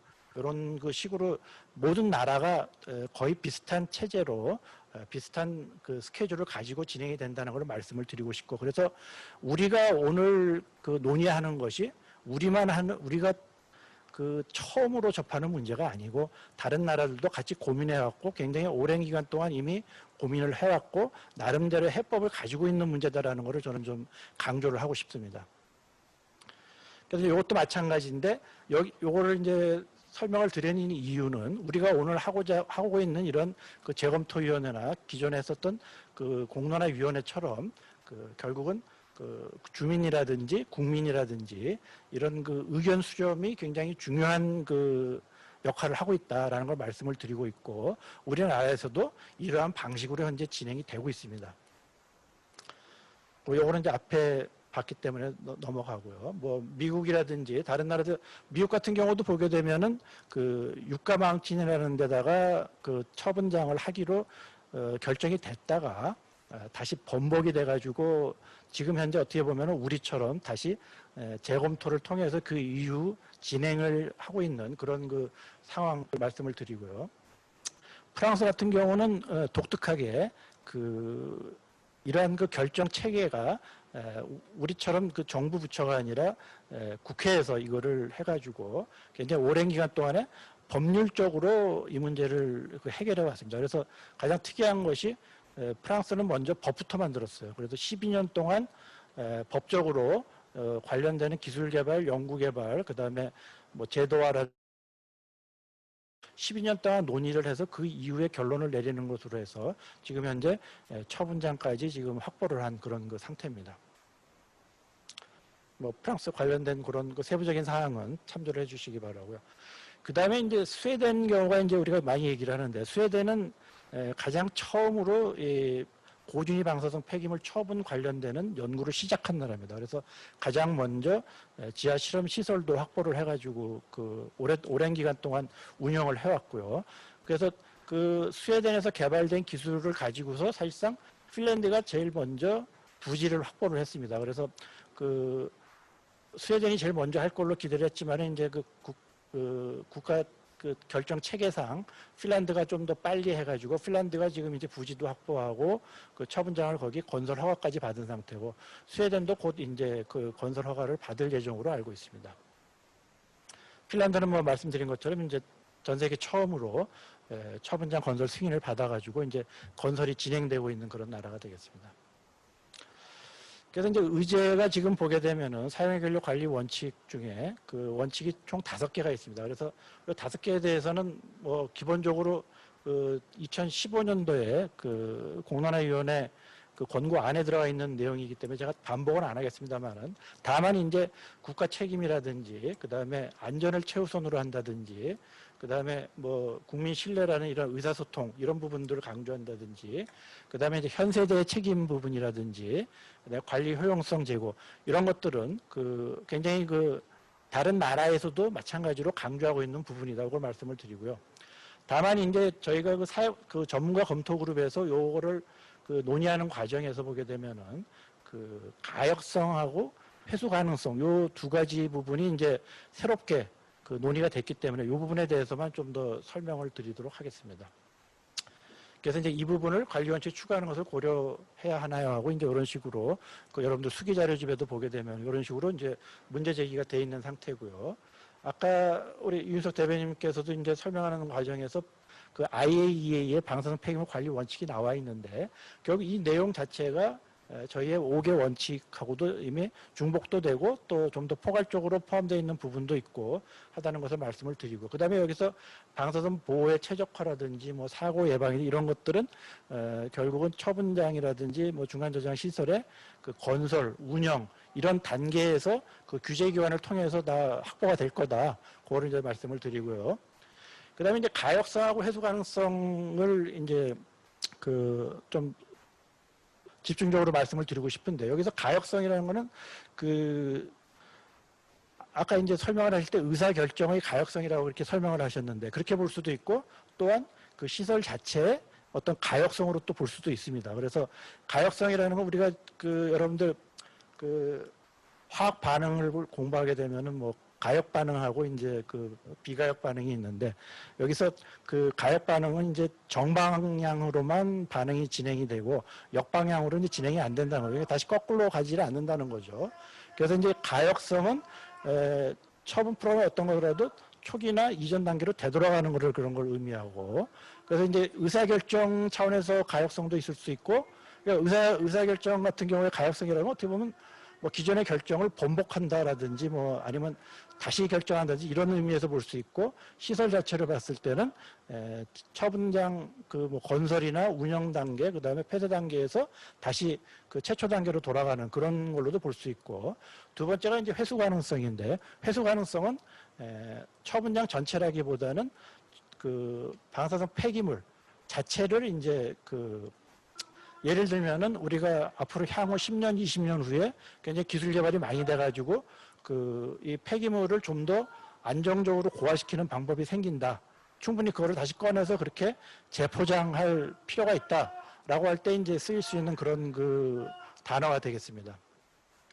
그래서 이제 이러한 그 가역성과 해소 가능성을 추가하는 것에 대해서 보면은 프랑스나 독일 같은 경우는 법으로 규정되어 있지만은 사실상 세부적인 내용은 포함되어 있지가 않고 실질적으로 건설 및 운영 단계에서 이거를 어떻게 반영할 것인가 하는 거는 아직까지 결정이 안 되어 있습니다. 그래서 제가 봤을 때는 이거는 굉장히 좀 선언적 의미가 크다. 그래서 이제 우리가 굉장히 오랜 기간을 대상으로 하기 때문에 그거를 다시 좀 그 검토해 볼 여지는 좀 둬야 되지 않겠느냐. 그 사실 요거와 관련돼서 재밌는 얘기를 하나 말씀을 드리면은 최종 처분하고 중간 저장하고 어떤 것이 더 안전하냐라고 일반 국민들한테 물어봤을 때 중간 저장이 더 안전하다. 왜냐하면 중간 저장은 다시 꺼낼 수 있지만 최종 처분은 다시 꺼낼 수가 없기 때문에 그러니까 어떻게 보면 이제 어떤 회수 가능성이나 이런 부분에 대해서 어떤 심정적으로 좀 뭐 동의하는 그런 부분이 좀 있는 것 같고요. 그렇지만 이제 우리가 여기서 그 좀 고민해봐야 될 거는 그 고준위 방사성 폐기물은 이제 최종 처분을 하게 됩니다. 최종 처분이라는 거는 더 이상 사람이 거기에 개입을 하지 않는다. 그래서 이러한 최종 처분은 그 아까 뭐 20만 년을 관리한다 그러는데 사실은 20만 년을 관리하는 개념이 아닙니다. 20만 년을 격리 및 경납을 통해서 그 안전성을 보장하는 거죠. 그래서 우리가 관리를 하는 기간은 기껏해야 200년, 길어서 200년, 300년 정도밖에 안 됩니다, 사실은. 그래서 이 부분이 사실은 가역성하고 해소가능성하고 정반대 개념이고, 그 다음에 또 가역성을 만약에 규정하게 되면은 나중에 이거를 어떻게 보면 정책의 오류가 발생하는 거를 좀 또 그런 문제도 생길 수가 있고, 또 해소 가능성은 이제 아까도 말씀드린 것처럼 좀 어떤 선언적인 의미에서는 이것을 집어넣는 게 좋은 그런 그 방향이다. 저는 이렇게 말씀을 드리고 싶습니다. 그래서 요거는 이제 간단하게 제가 그 전체적인 부분에서 좀 정리를 한 부분이고요. 관리 원칙에 대한 제 이야기는 요걸로 마치도록 하겠습니다. 예, 예. 감사합니다. 예. 이게 참, 이 어수선한 가운데 잘 정리를 해주셔서 감사합니다. 예, 두 분 발표 잘 들었고요. 다음엔, 이제 토론 시간을 갖도록 하겠습니다. 먼저, 김기현, YMCA 사무총장님, 이 얘기를 좀 들어보도록 하겠습니다. 예, 안녕하세요. 예, 조금 더 쓸 수도 있을 것 같아요. 하시죠. 예. 저도 굉장히 무거운 마음이지만 굉장히 중요한 자리이기 때문에 참여했습니다. 아마 지역에서 들을지 모르겠는데 지금 재검토 중단해라 지금 밖에서 막 외치고 계시고요. 저도 사실 대부분 아실 겁니다. 재검토위원회 위원들 연이어서 사퇴하셨고, 사실 위원장까지 사퇴하셔서 저는 그 전에 제가 패널에 승낙을 했었는데요. 오늘 시민공론화가 될까 하는 우려도 했지만 어쨌든 진행되게 됐습니다. 저도 여기 오면서 재검토위원들 사퇴하면서 위원장님 사퇴하시면서 제기했던 문제 제기들 제가 개인적으로 알지는 못하지만 제가 꼼꼼히 좀 봤습니다. 그런데 그 내용들이 상당히 타당하고 반드시 검토돼야 되는 사항이다는 생각이 많이 들었고요. 그래서 이후에 시민 공론화 과정이 이루어질 때 시민 공론화라는 건 사실 갈등을 예상하고 갈등을 마음껏 토론하고 그런 것들을 시민들이 판단하는 거잖아요. 그래서 이후에 좀 진행돼야 될 거라고 생각을 하고요. 저도 그 부분에 상당히 동의하지만 시간 관계상 지금 그 부분을 제가 다시 검토하지는 않겠습니다.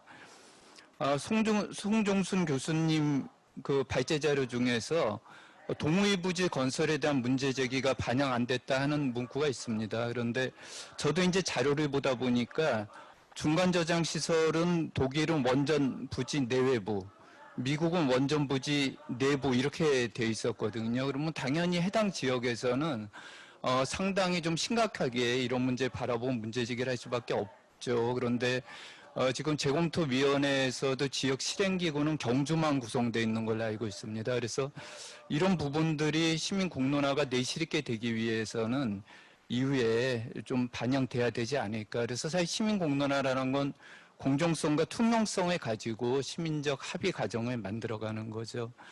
그런 생각이 듭니다. 사실 지금 이제 사용 후 해결료 관련된 논의를 하면서 사실 기존의 원자력은 싸고 안전하고 친환경이다 이렇게 주장을 했었죠. 그래서 사실 우리 지금 에너지 발전에서 원자력 발전이 상당량을 차지하고 있습니다. 하지만 체르노빌이나 후쿠시마를 통해서 안전하고 친환경이라는 건 허구라고 이미 입증이 되어 있는 상태고요. 제가 이번에 제 시민 공론화 과정 자료를 보면서도 이 내용만 가지고 이렇게 시민들이 판단할 수 있겠나 하는 생각이 들었던 거 하나가 비용 추계와 관련된 문제입니다. 그래서 사실 우리가 어떤 건설 사업을 하든지 새로운 것들을 추진할 때 비용 추계가 굉장히 중요하게 검토를 하게 되죠. 그런데 지금 여러 가지 상황이 모일 때 사용 후 핵연료의 영구 처분이든 중간 저장 시설이든 만들 수밖에 없는 상황입니다. 그런데 그러면 영구 처분은 비용 추이가 어떻게 되는지, 중간 저장 시설은 비용 추이가 어떻게 되는지, 그리고 자료들 보니까 이제 연구 시설도 대부분 만들어지더라고요. 그럼 연구 시설은 비용 추이가 어떻게 되는지 하는 게 시민들이 판단할 땐 굉장히 중요한 문제입니다. 저희가 집에 냉장고 하나를 사더라도 비용 대비 효율 비교 분석을 하잖아요. 그런데 원자력은 그러면은 가동부터 폐기물 처분까지 기본적인 비용이 얼마가 드는가. 그럼 우리가 에너지 문제를 바라볼 때 이런 문제 어떻게 바라볼까 하는 게 굉장히 중요하고요. 이번에 사용 후 핵 연료와 관련된 문제에서도 그러면 이런 것들은 이후에 비용이 얼마가 추산되는가 하는 것들을 객관화시킬 자료가 필요하다고 저는 생각을 합니다. 제가 오늘 이 자리에 오면서 책 2권 가져왔습니다. 하나는 체르노빌의 목소리라는 책이고요. 하나는 관저의 100시간이라는 책입니다. 체르노빌의 목소리라는 책에는 체르노빌에 살았던, 거기서 노동했던 노동자들, 또 소방관, 그리고 주민들의 삶의 목소리가 담겨 있죠. 사실 방사선이라는 거는 우리가 자연에서는 물론 존재하죠. 그렇게 위험하진 않죠. 보이지도 않고 들리지도 않는 것에 의해서 사람들의 몸이 서서히 망가지는 과정이 적혀 있습니다. 일본은 과학 선진국이라고 하죠. 그런데 이 관저의 100시간이라는 책에는 후쿠시마 사고가 있고 나서 컨트롤 타워라는 총리 관저에서 100시간 동안에 어떤 일이 진행됐나 하는 게 생생히 적혀 있습니다. 매뉴얼에 없는 거는 대응할 수 없는 거죠. 그래서 완전 허둥지둥 무대응으로 이관하는 모습이 적혀 있고요. 오늘 앞에 두 분이 말씀하신 관리 원칙과 관련해서 사용 해결료 관리 목표가 좀 전에 이제 교수님 말씀해 주신 것처럼 실제로 인간이 관리한 건 200년이라고 얘기를 하셨지만 사실 이게 관리 목표는 20만 년입니다. 그래서 어떻게 보면 이건 기술적인 문제만이 아니라 사회 역사, 문화, 여러 가지 다양한 측면에 검토가 필요한 부분이고요. 그러면 그 시간계 안에서 지질 변화가 어떻게 이루어지느냐 하는 데 대해서도 과학자들이 시민들한테 합리적인 설명을 해줘야 되는 그런 문제입니다. 김종대 교수님 발제 내용 중에서요, 우리나라의 인구密도나 지정학적 위치 얘기해 주셨는데 굉장히 중요하죠. 우리가 앞에서 검토해본 이미 연구 처분 시설을 짓고 있다거나 가까운 시일에 지은 나라들하고 우리나라는 굉장히 조건이 다르고요. 그래서 더욱 이해 당사자의 참여가 중요하다고 생각을 합니다. 관리 원칙 중에 원전이 지속 가능한 발전이라는 부분은 기본 원칙에서 당연히 삭제돼야 된다고 생각합니다. 국민 신뢰가 굉장히 중요한 문제인데 그러기 위해서는 방사선 폐기물 관리가 원자력 발전과는 별도로 독립적인 규제기관에 포함한 실행 조직, 그리고 그곳에서 논의를 좀 만들어가는, 그래야지 국민적 신뢰가 만들어지지 않을까 그렇게 생각을 합니다. 송종순 교수님 자료 12쪽 보면은 9개 국가가 중간 저장 시설, 연구 처분 시설 이렇게 쭉 도표가 있습니다. 그 도표를 보면 9개 국가 중에서 중간 저장 시설에 하고 있는 곳이 6곳, 연구 처분 시설은 핀란드 1곳, 그리고 스웨덴은 부지 확보되어 있는 상황이죠. 그런데 그 자료를 보면 연구용 URL을 운영하고 있는 거는 8개 국가에서 운영하고 있습니다. 그러면은 우리나라는 아직 이런 조건도 없는 거잖아요. 그러면은 이런 식의 연구가 과연 우리가 충분히 실증적으로 축적되어 있지 않은 상태에서 뭘 근거로 이런 판단을 해야 되냐 하는 합리적인 문제 제기가 저는 있을 수 있다고 생각을 하고요. 관리 원칙 중에서 미합이 되어 있는 부분과 관련해서 발생의 최소화가 아마 논의가 됐다가 미합의로 되어 있는 걸로 제가 자료를 봤습니다. 그런데 사실 그 수기 자료집 부록에 그 찬반 논란이 좀 적혀 있는데 발생의 최소화를 주장하는 쪽 찬성 입장이 이렇게 써 있습니다. 효율적 관리를 위해서 관리 대상인 사용후 행용률을 줄일 수 있는 기술 개발이 필요하다. 이거 당연한 문제고요. 사실 지금 핵 폐기물 사용 후 해결료 자체가 방사능에 대한 위험성을 지속적으로 우리가 안고 있을 수밖에 없기 때문에 최소한도 그럼 이런 기술들을 어떻게 만들어가느냐 하는 것들은 시민적 입장으로 굉장히 중요한 문제라고 생각이 들고 방사선 폐기물 관리 지속적 가능성을 위해서도 이런 부분이 반드시 포함돼야 되지 않나 생각합니다.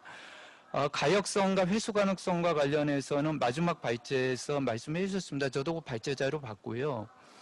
그런데 저는 이제 이런 고민이 듭니다. 그러니까 좀 전에 송 교수님은 가역성, 회수 가능성을 프랑스와 독일이 법으로 규정한 거는 선언적인 내용이다. 그리고 이거는 사실 최종 처분하고는 좀 적합하지 않다 이런 내용이었었죠. 그런데 그러면 프랑스랑 독일은 왜 이런 문구를 넣었을까?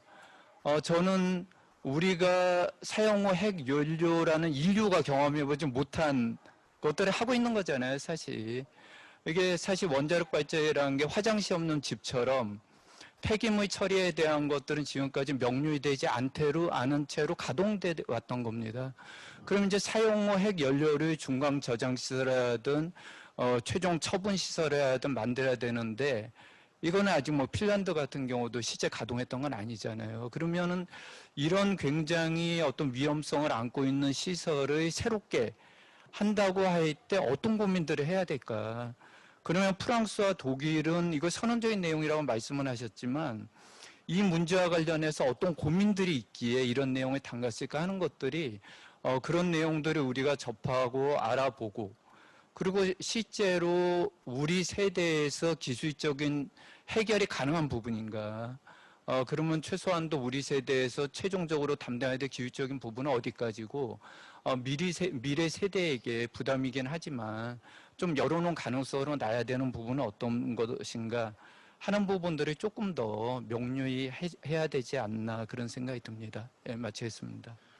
예, 여러 가지 주제에 대해서 깊이 있는 의문과 그 다음에 좀 질문을 던지셨지 않았나 싶습니다. 예, 그러면 또 다른 토론자이신 정영원 교수님께 마이크를 넘겨보도록 하겠습니다. 교수님. 예, 안녕하십니까. 카이스트 원자력 및 양자공학과 정용훈입니다. 제가 뭐 수기 자료집 그리고 발표 자료들을 쭉 살펴보고 그리고 그 전문가 논의 과정을 참여하면서 몇 가지만 참여한 여러분께 제 의견 플러스 설명을 좀 드렸으면 합니다. 첫 번째는 사용 해결료 관리 시나리오 관련된 부분인데요. 이게 중간 저장만 일단 할 거냐, 아니면 영구 처분을 하는 옵션을 찾을 거냐에 따라서 뭐 가지가 여러 가지로 나눠집니다. 중간 저장도 발전소 부지할 거냐, 아니면 별도의 여러 개 부지할 거냐, 별도의 한 개 부지할 거냐, 영구 처분장과 같이 할 거냐. 그래서 옵션이 많아서 아마 혼란스러우실 텐데요.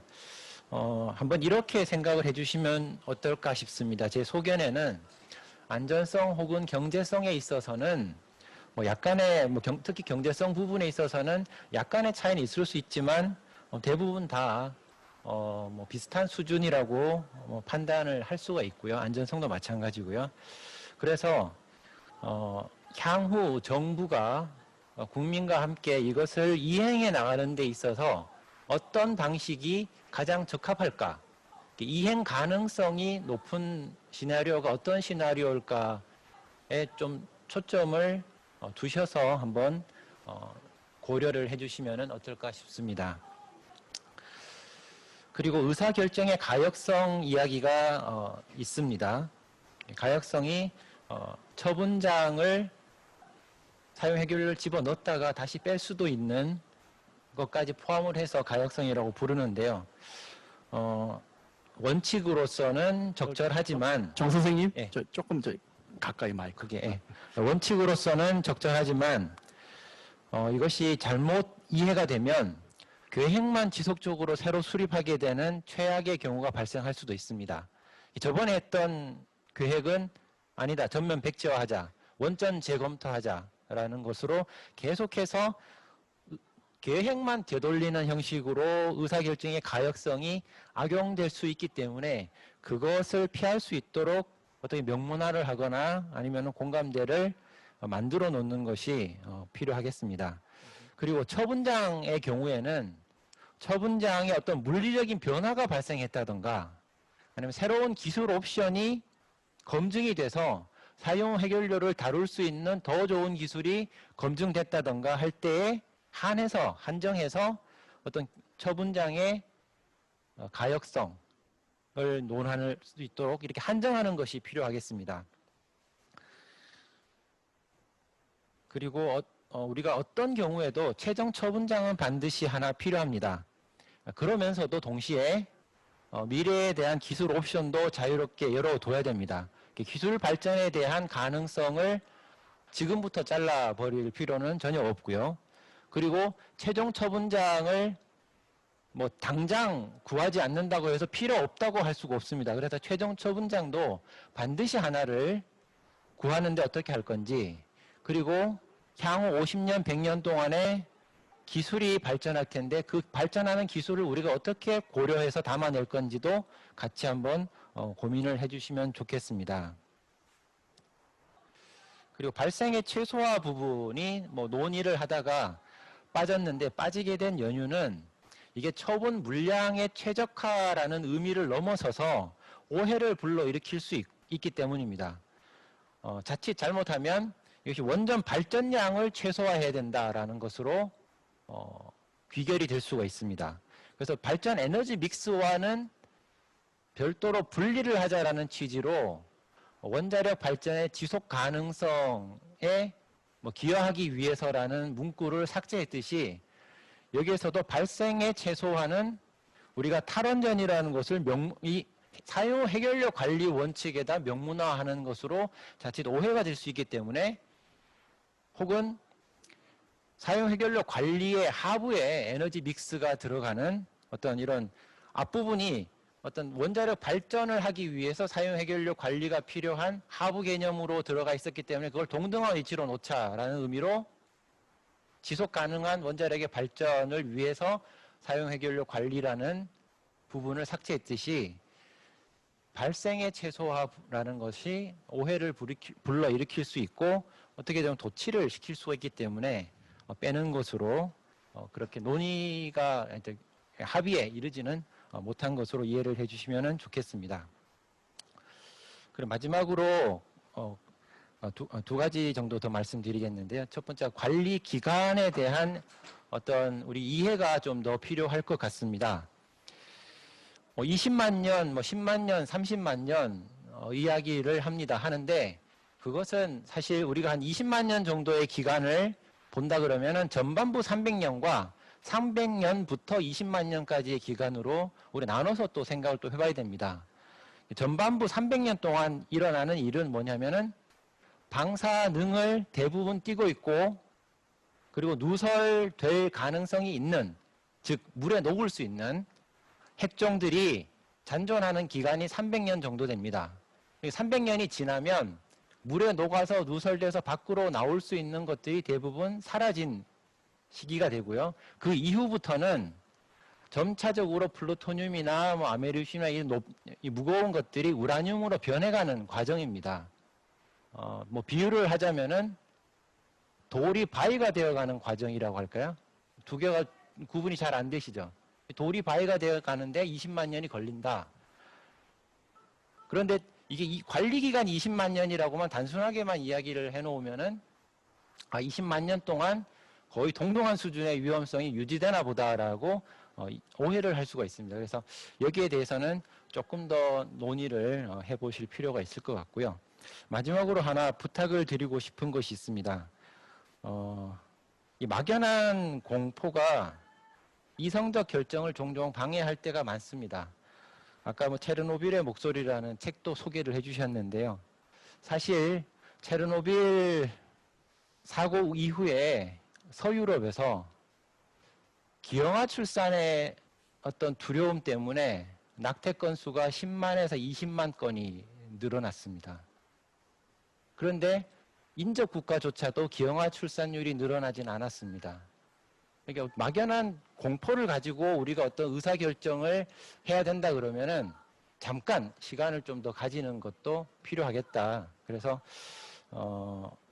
어떤 사용 해결료에 대해서도 우리가 과학적인 사실에 대해서 조금 더 공부를 혹은 이해를 이 자료집이라든지 수기를 통해서 하신다면은 더 좋은 그리고 바람직한 결정 방향으로 다 가실 수 있을 거라고 저는 생각을 합니다. 예, 이상입니다. 예, 감사합니다, 교수님. 예, 방송을 보시는 모든 분들 얘기를 듣고 나니까 조금 머리가 아프실 겁니다. 만만치 않은 주제일 것 같기는 한데요. 지금 저희가 지금 마냥 이 어려운 얘기도 물어보기도 하고 듣기도 하고 해야 되면 좋겠지만 약속된 시간이 있습니다. 무엇보다도 이제 저희들 얘기를 바탕으로 각 분임에서 이제 토론 시간을 유지를 해야 되는데요. 지금 저희한테 약 한 13분 정도의 시간이 있습니다. 그래서 원래는 이제 네 분의 혹시 이제 더 덧붙일 얘기가 있는지 한번 여쭤보고요. 그 다음에 지금 얘기 나왔던 뭐 지속 가능한 발전이라든가 뭐 가역성이라든가 기타 등등 논의에 대해서 이제 한 맛씩 짚어가는 시간을 가졌으면 하는데요. 그러기에는 시간이 아마 만만치는 않을 텐데 일단은 먼저 좀 여쭤보도록 하겠습니다. 혹시 이 발표를 하시고 이 토론을 하시는 선생님들 뭐 일단 그렇게 세세한 주제로 넘어가기 전에 혹시 좀 하고 싶은 얘기 좀 있으십니까? 네, 제가 좀 예, 송 선생님. 예, 예. 제 발표하는 도중에 이제 미처 말씀을 못 드렸는데 사실 뭐 저는 계속 강조를 해왔는데요. 우리가 이 정책을 결정하는 데 있어서는 이것이 굉장히 기술적인 사안이기 때문에 여기에 충분한 기술적 사안에 대한 검토가 있어야 되는데 그러려면은 이러한 기술적 사안이 우리가 정책적으로 나중에 선택을 할 수 있는 수준까지 올라와야 됩니다. 지금 여기 보게 되면은 시나리오에 맞춰서 이제 여러 가지 옵션들이 대안들이 나오는데 그 대안들이 기술적으로 봤을 때 기술적인 가능성이나 그다음에 우리가 현실적으로 확보하는 이런 부분에 있어서 비슷한 수준에 올라와야 우리가 이 중에 A를 택하겠다, B를 택하겠다 이런 거를 할 수가 있는데 실제로 보게 되면은 그래서 기술 개발이 정책에 앞서서 좀 진행이 돼야 되는데 우리가 지금 보게 되면 2015년에 공론화위원회 결론을 내리고 난 다음에 2020년 5년 동안에 어떻게 얘기하면 허송 세월을 보냈습니다. 사실은 기술 개발 측면에서 봤을 때는 저는 그래서 이번에 꼭 이 고리를 끊어줘야 된다. 지금 정부의 모든 큰 돈이 들어가는 거에 대한 사업들이 전부 소위 예비 타당성 평가라는 걸 하는데 연구 개발도 마찬가지입니다. 그래서 이 사용 해결료나 이쪽 관련돼서의 이러한 기술 개발, 특히 그리고 이제 어차피 우리가 가질 수 있는 옵션이 땅을 이용하는 건데 그런 땅에 대해서 잘 알려면은 지하 실험 시설을 가지고서 운영을 하는 게 아까 제가 발표 자료에서 보여드린 것처럼 많은 나라들이 이미 그것을 해오고 있고 지금도 하고 있습니다. 근데 지금 우리는 그걸 못 하고 있습니다. 지난 5년 동안 어떻게 보면 그거에 대해서는 단 한 발짝도 앞서 나가지를 못했습니다. 저는 그래서 이번 이 시민 참여단에서 이 문제도 저는 좀 꼭 많은 관심을 가지셔가지고 어떻게 보면 기술 개발은 좀 정책 결정하고는 별도로 좀 먼저 시작이 될 수 있도록 하는 이런 결정을 좀 검토를 해주십사 이렇게 말씀을 좀 드립니다. 예, 뭐 공학을 연구하는 입장에서 이제 가슴에서 우러나오는 얘기를 해주신 것 같습니다. 김정 선생님, 예. 김 선생님 좀 뭐 덧붙이시죠. 예. 송 교수님 말씀이 맞습니다. 저는 뭐 기술자는 아니지만은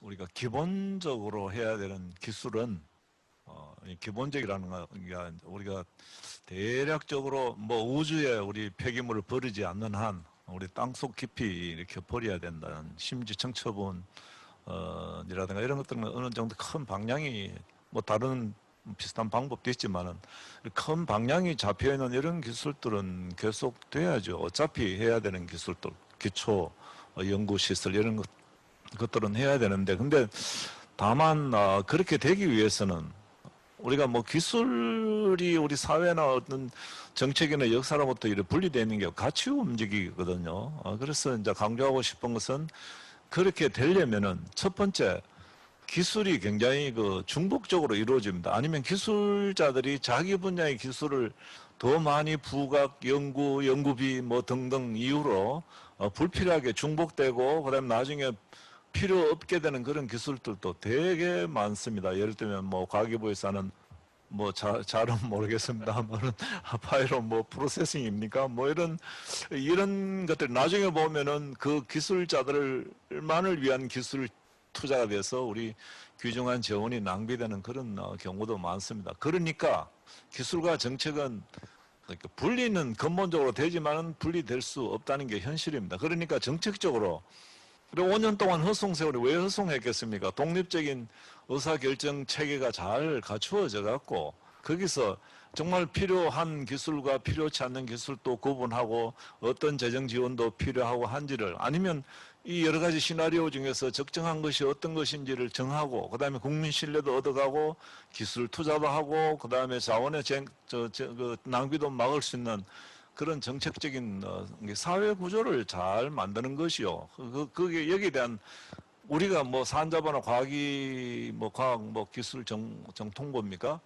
이런 것들은 과거 이제 경제 성장하고 뭐 기술 발전을 위한 그런 우리 행정 정부 조직 체계입니다. 근데 앞으로 이제 사용 해결료는 그런 기존의 어떤 행정 체계를 그대로 둔 채 이렇게 진행하기는 좀 어려운 점이 있습니다. 그래서 다시 강조합니다만 다음에 우리가 정책 결정 체계에 대해서 의논할 텐데 미리 잠깐 말씀드리면은 그것을 체계적으로 할 수 있는 그 사회 제도가 정비가 되는 것이 필요합니다. 다시 말씀드려서 정부 조직 체계 내가 빨리 동시에 기술 개발만 강조할 게 아니라 우리 사회 영역에서도 우리 피라미드가 있지만 피라미드가 만들기 전에 이미 사회 조직이 먼저 만들어졌습니다. 관료제라든 그래야 피라미드가 현실이 될 수 있습니다.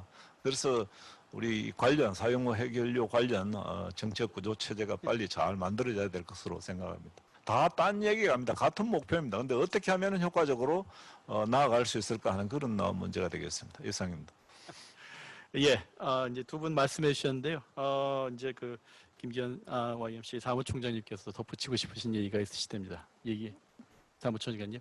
예, 제가 재검토위원회 중에서 사퇴한 분들 주장하는 내용 보니까 아까 송 교수님 말씀대로 그런 비슷한 얘기를 하신 분이 계시더라고요. 그러니까 해결료 관리 기시 수준이 아직 이천한데 이런 것들 좀 정리해서 시민들이 판단할 수 있는 자료로 제기돼야 되는데 이런 근거가 좀 부족한 상태에서 시민들이 뭐를 결정하기는 바로 결정이 어렵지 않겠냐 하는 제기도 있었습니다. 그래서 송 의원님 말씀드리면서 제가 이제 그런 생각이 들었고요.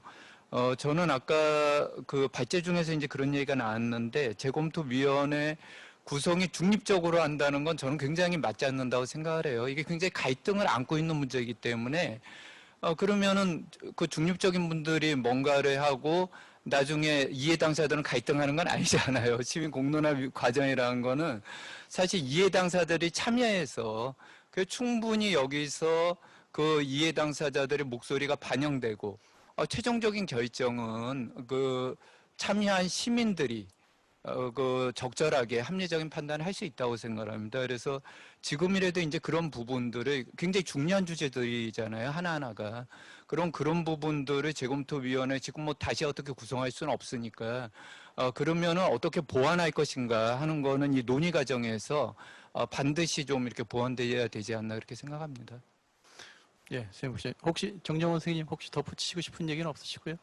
예, 뭐 덧붙인다기보다는 뭐 설명, 예, 어차피 이제 예, 시민분들한테 설명해 드려야 되니까. 예, 몇 개의 정부를 거쳐서 지금까지 계속 이어져 온 이제 문제입니다. 그래서 빨리 이거를 풀어야겠는데 우리가 연구처분장은 반드시 하나 있어야 되지 않습니까? 그러면 이 연구처분장 혹은 사용해결료 관리를 최종적으로 할 방법 이것을 찾는데 어떻게 하면은 이게 이행이 잘 될 수 있을까?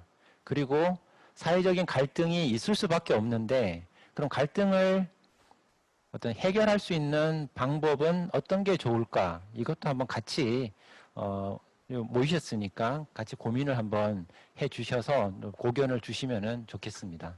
예, 예, 한 번씩 이제 덧붙여서 얘기를 하셨고요. 좀 시간이 많이 남지 않은데 사실은 우리가 몇 가지 주제. 아이고, 예, 죄송합니다. 이제 제일 제가 이 윗불을 모실 줄 몰라서 위원장님을 빼먹었습니다. 예, 위원장님 얘기. 예. 예. 그 지난번 사용의 해결료 공론화위원회가 2013년에 20개월 동안 가동이 됐는데 그때 이해관계자들이 일단 참여를 했습니다. 물론 첫 회의 때부터 그 시민사회계가 이견이 있어서 회의에 이제 위원들이 사퇴를 하셨습니다. 최종적으로 9명, 15명 중에서 9명이 끝까지 남아 있었습니다. 그 당시 20개월 동안에 정기회의가 38번이 열렸는데요. 그 이번에 구성된 재검토위원회는 중립적 전문가로 구성되었고 작년 5월부터 지금까지 약 15개월 이렇게 지났는데 이 사이에 정기회의만 30번을 했습니다. 그 아까도 얘기했지만 준비단에서 재검토 준비단은 이해관계자들이 참여를 했고 그런데 거기서 그 논의된 내용을 바탕으로 위원회가 구성이 됐는데 그 위원회를 어떤 분들로 모실 것인가에 대해서 두 가지 안이 있었습니다. 그래서 하나는 이전처럼 이해관계자 집단들이 다 참여를 하자. 두 번째는 그 중립적인 인사들로 구성하자. 각각 장단점이 있었는데 전자의 경우는 이해관계자가 있어야지 갈등이 관리가 되고 해결이 되기 때문에 중요한데 문제는 이 경우에 진행이 안 된다는 게 있었습니다. 그래서 사실 위원회가 소위 그때 뭐 계속해서 파행이 있었을 것이고요. 마찬가지로 근데 중립적인 인사로 하면 이게 갈등이 필연적인 이슈인데 결국은 그 중립적인 인사들이 사실 뭐 갈등 관리를 할 수도 는 없고 이게 피상적으로 되는 게 아니냐는 그런 걱정이 있었지만 적어도 이 과정 자체를 진행할 수 있다는 장점이 있었습니다. 그래서 그 두 개를 동시에 정부에 공고를 했고 정부가 그 이전의 경험을 바탕을 했을 때 이해관계자들이 다 들어오면 좋은데 지금도 바깥에서 탈핵 시민 사회계 분들이 계속 재검토를 해체하라 이 위원회를 이런 식으로 말씀을 하시면서 이 과정에 참여를 안 하시기 때문에 이 과정을 진행하는 게 지금 굉장히 지금 쉽지는 않습니다. 그리고 이 시민 참여단 여러분께서 신문 지상에서 보는 이슈들이 대부분 굉장히 사용의 해결료가 중요한데도 불구하고 지금 제대로 안 굴러가는 게 아니냐 이런 걱정 실린 기사도 많이 보실 텐데 저는 아까 김종달 교수님이랑 다른 분들 다 강조했지만 이 공론화 과정이 어떤 결론을 염두에 두고 가는 거라면 이거를 할 필요가 없다고 생각하고 저도 당장 뭐 다른 위원분들도 사퇴를 하실 겁니다. 근데 우리는 여기서 신뢰라는 거는 먼저 신뢰를 주고 쌓는 것이지 신뢰를 받고 돌려주는 게 아니기 때문에 이번에 우리가 이 과정을 믿고 끝까지 한번 가보고 결론이 정해지지 않고 이 시민참여단 분들께서 판단을 해주시는 굉장히 중요한 자리라고 생각이 됩니다. 그래서 제가 조금 길어지긴 했습니다만은 이렇게 어렵게 시민사회계 쪽에서도 오늘 두 분이 참여를 해주셔서 감사 말씀을 드립니다. 예. 예, 감사합니다. 예, 그 뭐 더욱더 많은 얘기들을 할 수 있겠지만은 일단 영해진 약속이 있으니까 이 정도로 마치도록 하겠습니다. 그 중간에 기술적인 문제 때문에 연결이 안 된 점은 다시 한번 사과드립니다. 이로써 첫 번째 세션을 마치도록 하겠습니다. 감사합니다. 이제